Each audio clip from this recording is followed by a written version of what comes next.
Hi,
this is Abaya from Scrappy Mania, and welcome to another episode of Scrapping Therapy. Today I'm going to create a page on my art journal, and I'm using some stencil. Now, I don't use the Mr. Huey stencil, but I do use the Heidi Swap. I do use these stamps for Tim Holt, and I love these stamps for mixed media. I'm also going to use a stamp from Delusions, and also this other stamp that I found at my local craft store. I did find this feather. I really love this feather, so I'm going to use that. And also, I found this StazOn opaque paint, and not paint, I mean ink pad. And the reason why I purchased it because it was only $4.97 at my local Joann's. So I'm going to try that one out. And I am going to use my homemade gesso just to see how well it stands out. And it does stand out pretty nicely. And I'm showing you how thick it is because you're able to regulate how much plaster you put in. You can either make it thin or thick. And then this is my texture paste that I created, homemade texture paste. Now I did have to add some glycerin.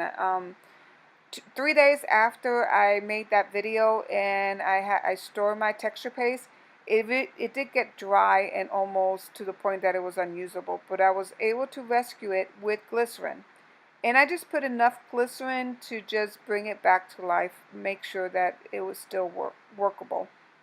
So now I'm just putting some of my gesso, and this gesso really has a lot of tooth to it, so it really grabs onto paint and the colors very well.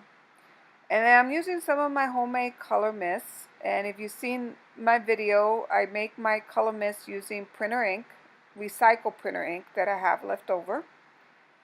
And then I used the StazOn, but here I use my archival ink just to make it darker. I noticed that StazOn Ivory Black is not as black, so it did work nicely for the background, but I do use a regular archival ink for my other stamping.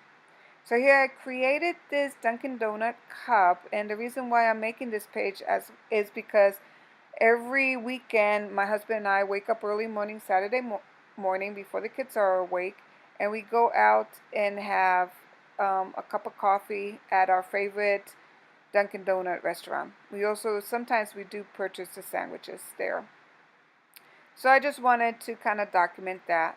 Now my kids are old, so you know my youngest is 14, so that's why we're able to leave the house and leave them at home while we go out and kind of have breakfast in the morning. So here I'm layering 3 layers of paper, so that way I want to make sure that this cup, once I cut it out, it's nice and sturdy. And then I'm going over it with some of my black gesso. Now I used my marker to write the letters Dunkin' Donut, and I took the advice of one of my viewers about cleaning off the nib of my marker as I use it on my mixed media project. And it really worked very well because it was starting not to kind of transfer, and by doing that I was able to finish the word Dunkin' Donut. So here I'm just putting some gel medium. Now what you did not see me is I started using hairspray to kind of spray onto my projects when I'm using watercolor, because that way it makes sure that it doesn't react with the water and it doesn't bleed. And that's what I did with my cup. I sprayed it with hairspray before I placed it down, and also with my page. So that's why when I did go over it with my gel medium, it did not blend. I wasn't able, the colors didn't blend. Now my video cut off, so I'm just kind of giving you a review of how my page turned out. And those butterflies, I really like the texture. I went over it with a little bit of glitter glue just to give it a little sparkle. So hope you like this video, and thank you for watching. Bye now.